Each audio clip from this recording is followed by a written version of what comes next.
Welcome back to Troll Mountain. I believe this is episode 4. It is freezing balls up here. With the wind, it's probably a solid like maybe 10 degrees. In the last video you guys saw that we hauled the excavator down the hill.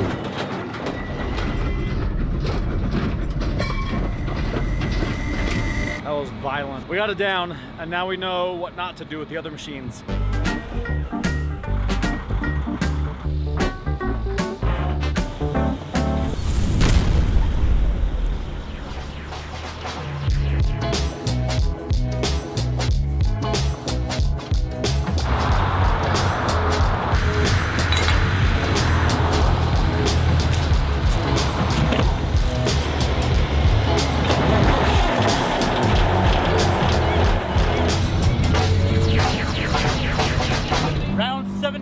Up the mountain. A little snow on the ground today.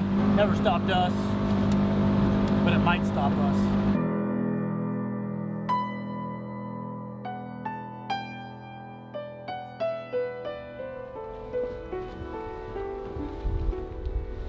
And as you can see, we had a visitor show up over the weekend. Snow. Which is gonna, I'm trying to stay positive about it, but it could complicate things. It is freezing balls up here. With the wind, it's probably a solid like maybe 10 degrees.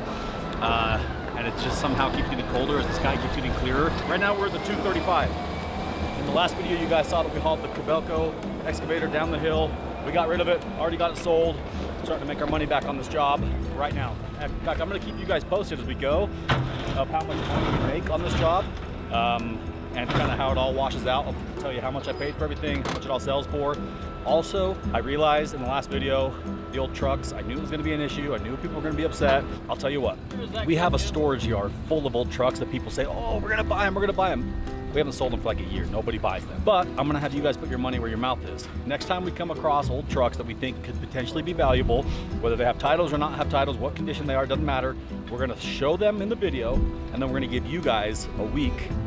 Whoever makes us the highest offer gets to take them. We gotta offer more than scrap though, because the scrapyard will give us, you know, whatever it is per ton. So it's not gonna be in this video because those ones are already gone. But in the next video, before we crush anything or smash it, we'll put it up, give you a week. You can shoot us an email, info@heavydsparks.com. Hey, I want that, make an offer. And we'll see just how valuable these trucks are, because there's people that are like, oh, that Apache was worth 30 grand. You are high as a kite if you think that truck was worth 30 grand. Anyways, I understand the love and appreciation for old trucks. I love them too, but it boils down to we don't have space to store them all. So eventually the ones that aren't worth keeping or that we can't sell, we got to scrap. Now that I got that out of the way, we're at the 235. And as you remember, the motor was locked up on this one because water got down in it. So there's a bunny, a deer, and a gypsy, all alone together in the forest. And the guy's like, what am I gonna do now? What was that? It came from Dave's office. Dave! Dave, you all right? Lower your voice, please. I'm literally in the middle of hunting some possessed animals. Did you know that on Hunting Clash right now, they have a Halloween theme, which means they have like all these wild animals that are possessed, and I can use my bone collector rifle, which is a special weapon, to be able to collect their ghosts? Bro, this, hold on, hold on. Got you. Boom. Yeah, 100% precision, baby. That's what I'm talking about. Guys, listen, if you've never played Hunting Clash, you should probably go ahead and scan the QR code or click the link in my description below right now and download the game, because if you do, you're gonna be able to get in on this wild Halloween fun. You see, they've created this whole special level with possessed animals that you can use all sorts of new and unique weapons. The thing about Hunting Clash is you can join a clan, you can play at locations all over the world, you can play with your friends, you can train your hunting dog, and look how realistic this is. Like, I don't play a ton of mobile games, but this is a mobile game that I can't stop playing. And if you click the link in my description below and download the game, you, my friend, you're gonna get a special welcome gift from Uncle Heavy D. All you gotta do is use gift code Heavydsparks, and that's gonna give you the welcome package that includes special lures, the ability to hunt different, bigger animals, upgrade different weapons. Guys, this is no joke, and what would normally cost you money is free if you use my code.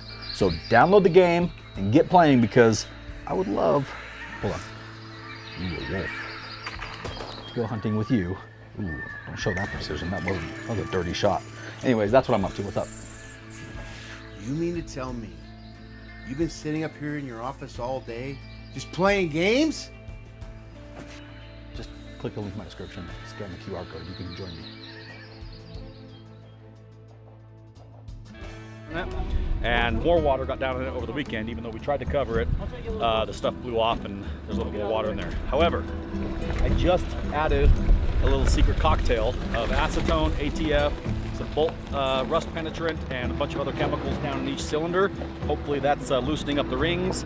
We're gonna throw the batteries in it and crank it a few more times and see if that gives it the ability to turn over. And if it turns over, then hopefully it'll start and we'll be able to drive this down the mountain rather than having another wild rodeo like we did with the Cabelco.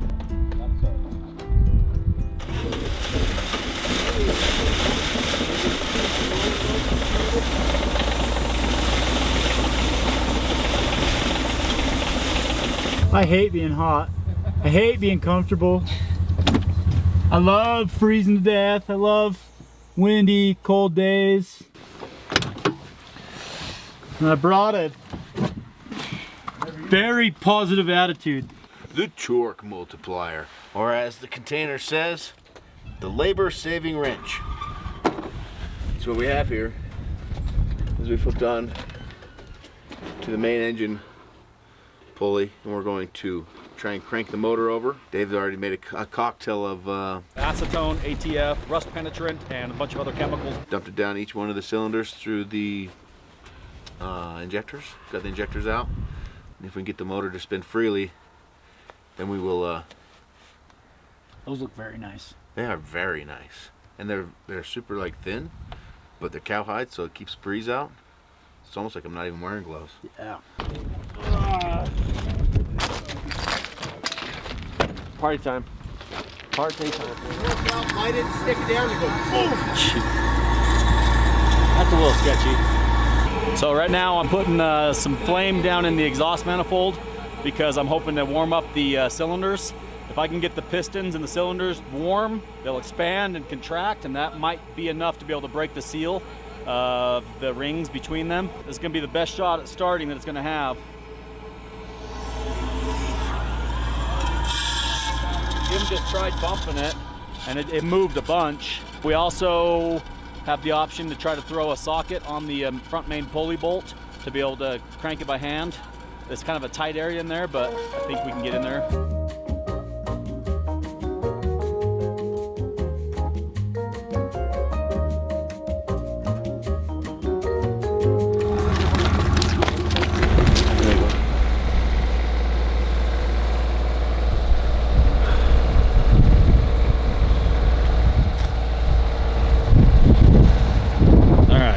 Give it another round of cocktail here.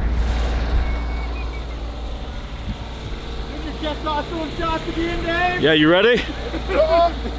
I got this one's for me first, then I'll make you one. Clear. Come on, baby. Come on. Come on. Give her a wiggle.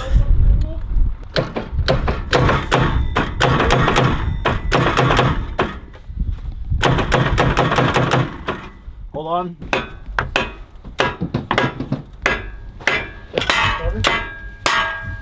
He's tapping the block. Hit it.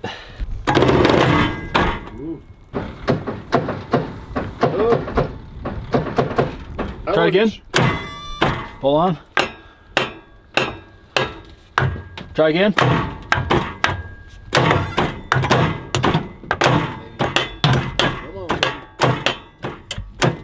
Wake up.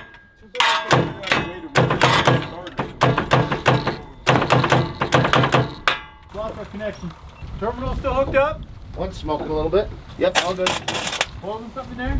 Just welding that terminal back together. So now, since the engine's still not freeing up, we are blowing acetylene gas and oxygen not lit into the intake and the exhaust, and then we're going to light it and then hopefully just create an explosion in the engine without blowing the engine completely up, because if anything's going to break it loose, that force of the explosion in there could potentially do it, because we just need a little bit to help that starter.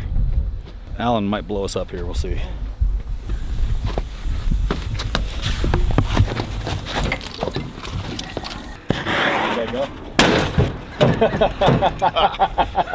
That was a pretty good blast too. You all right? Here?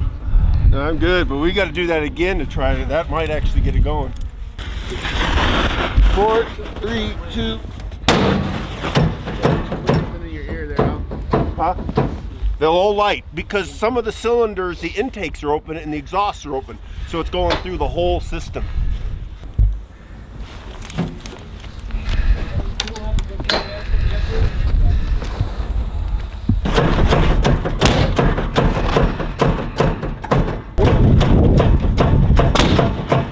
It is not wanting to start. It's fighting us, and our trick of Oxy-Acetylene was kind of working, but then we ran out of gas. So now we're just gonna start dismantling this machine, pull the planetary gears out and push it down the mountain like we did the Cabelco. So sign up for another wild ride.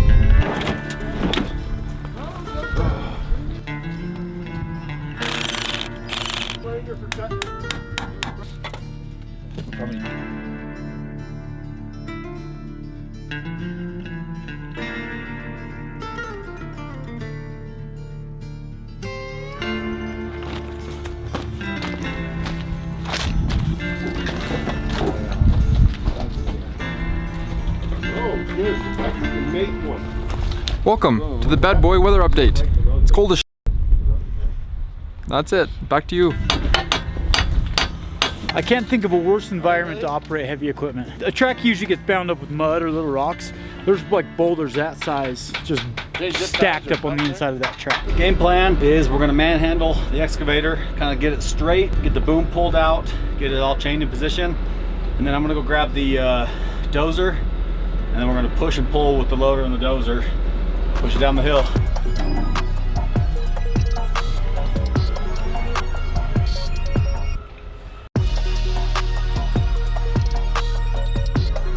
We're trying to lock the turntable right here so that she can't turn while we're trying to pull it. If this thing can turn, then we don't have any steering. We try and steer it with the bucket. It's just gonna want to go wherever the tracks are pointed instead of going wherever we want it to go.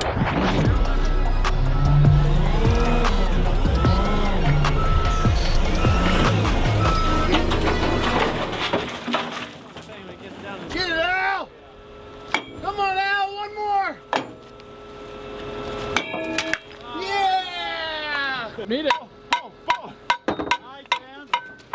Nice hand!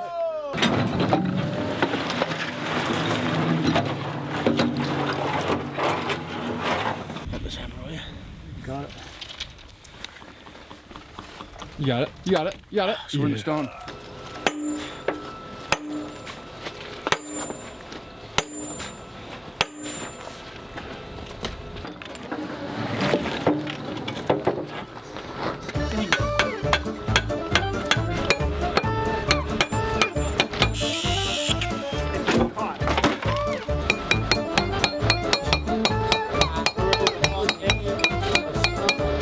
I'm gonna try wobbling the head of it, see if we can stick on it.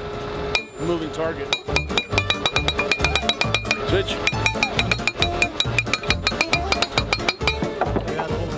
Sword and stone, baby. Nice. Nice, Jim. Sword and stone. This time with Bad Boy weather update, I have a special guest, Diesel Dave. Diesel Dave, what is the weather like right now? The weather is fine. The weather's fine. Not too cold, not too hot. Just fine. Back to you, Bobby. In the woodshed. Pin a day keeps the doctor away. Time to see if the dozer is what we think it is.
The trickiest part, I think, is done, getting it out of that gravel pit. Now we are going to spin it around because we got to get the body to lock straight with the tracks. And then we're going to lower the boom, fold the boom all the way in, chain it up, and then we're going to change the blade of the dozer. And I'm going to walk it down with the dozer, the front blade, just like I did with the loader. But the dozer's got a little bit more stopping power, and we'll have the loader behind me.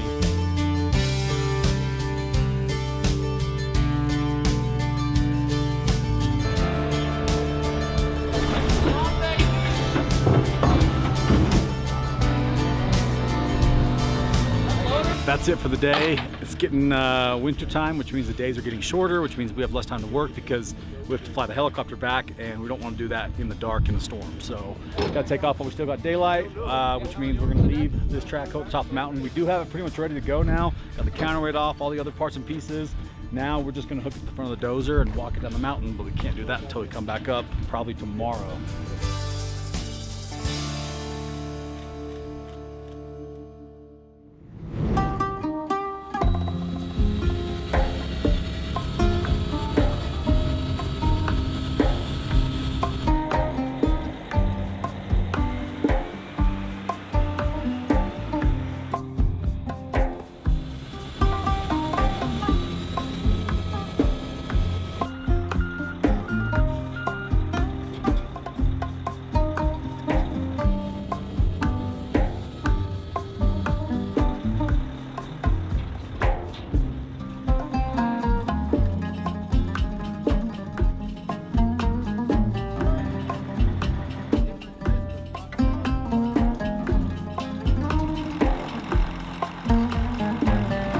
Down today, Jim?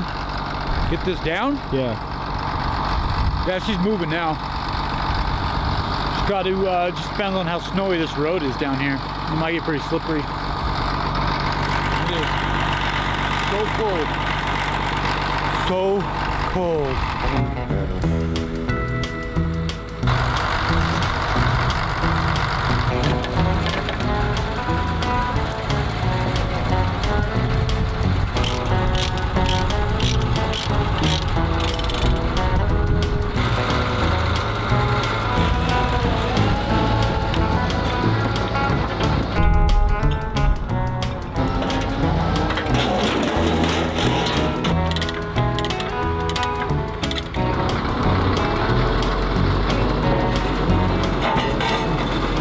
About to put a lot of confidence in these little D-rings. Basically, we're gonna go metal on metal right here to tow this thing out of here. So hoping that 2 little D-rings off the back of the ripper hooked onto this hook of the excavator gives us the right pull point that we need. It should. And that'll keep it really close and tight. And then we just gotta chain up the body of the excavator to keep it from rotating. Should be in business right here. It'll be nice because we don't have any chains in here that can kind of fall apart. Just nothing but solid metal D-rings.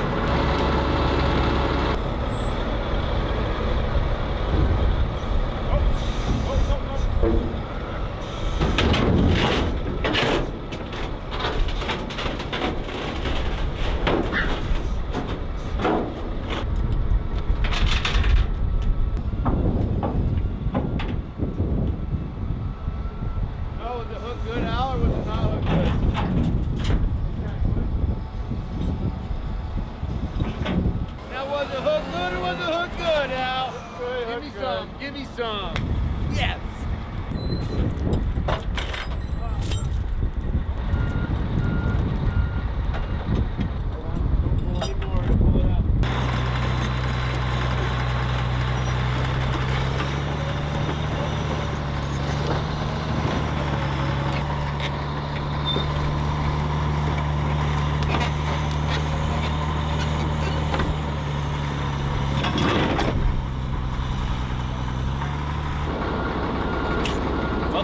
D-ring didn't break, so that's good.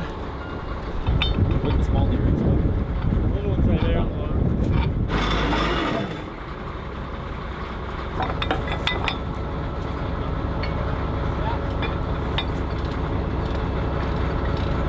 We're hooking this up as a brake to the 10 by. It's go time. We're heading down the hill with the second excavator.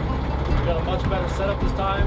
I got the arm hooked to the ripper on the dozer, so I'll be in the front steering, and then the loader and the Hemet are going to be behind me, hooked up as brakes because the hill's a little icy.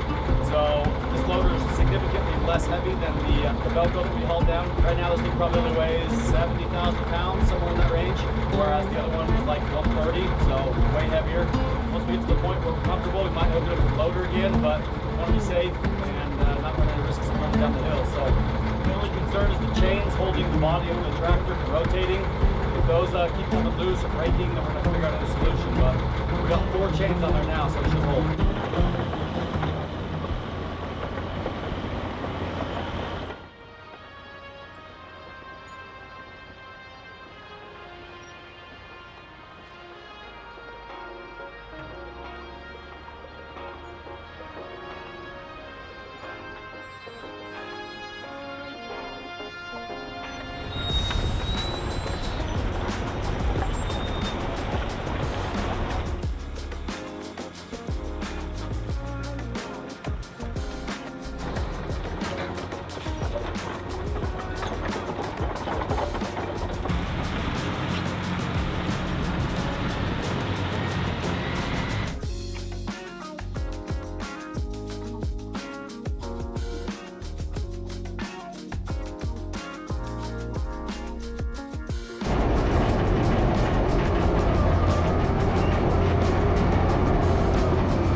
To preserve the old dozer, to make sure that we don't break it, because I don't want to work it too hard, so we do like a tune-up on it.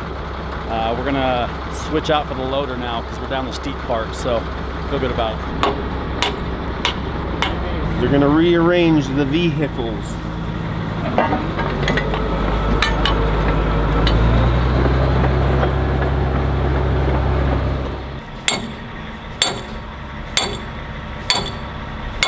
Is he taking his anger out on that? He did. A lot of built up frustrations. He's a man that loves a good hammer. He loves hitting stuff. Hands, go into your home. That's your home. Stay in your home. The medium one? The D-ring. The one would fit in here, or did we have to go wide? See that? Didn't knock my hat off. Bigger? Those ones don't work. My water's in there.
down the mountain went better than the last down the mountain.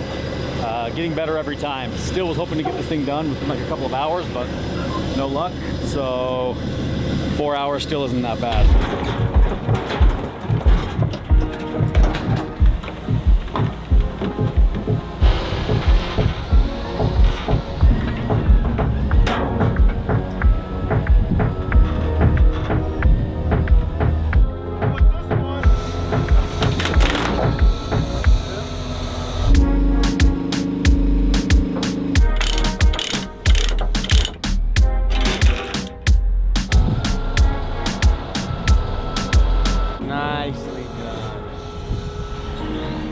We got the excavator loaded, we got the Kenworth all loaded down, ready to go, and now we're gonna head over to the storage yard, pick up the forklift and the Mack truck that I've been trying to pick up since day one, but we just keep on running out of time. But today we still have enough daylight left.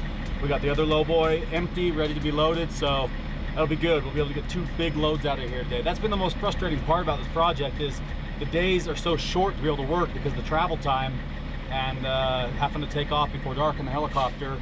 Today is big because we're gonna get 2 full trucks all the way home, start recouping some of our money from the scrap. We got some bonus vehicles here. After I bought all the scrap up at the mine, the owner got a hold of me. He's like, hey, I got some stuff down in my other yard if you wanna haul it out too. So we're getting ready to haul out old Mack truck and a forklift. I haven't even seen the truck yet, kind of excited to check it out.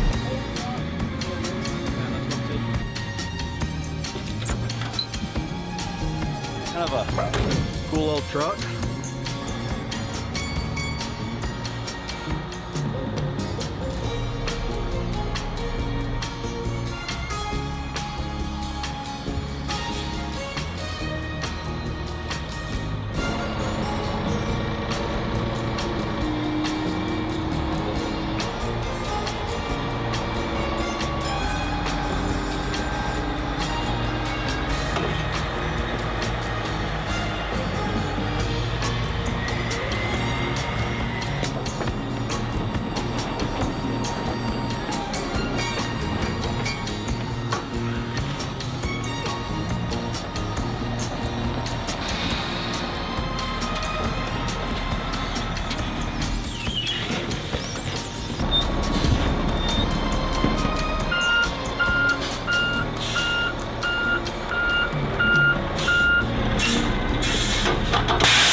So we got that last truck loaded. We got the forklift and the old Mack truck on there.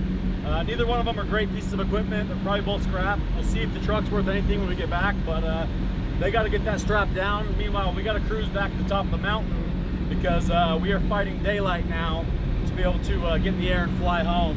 That's it for this video. We got 1 excavator off the mountain, a forklift, a Mack truck, 2 full loaded trucks, and we've only got 1 track hoe left to get down the mountain, and then the old dozer. So basically 1 more trip out here and we should be done with Big Iron, finally. Remember in the first episode when Hans was like, oh boy, this is a week. This 2-day project is a week. Well, he was right, and then some. I think we're still making money, we'll see.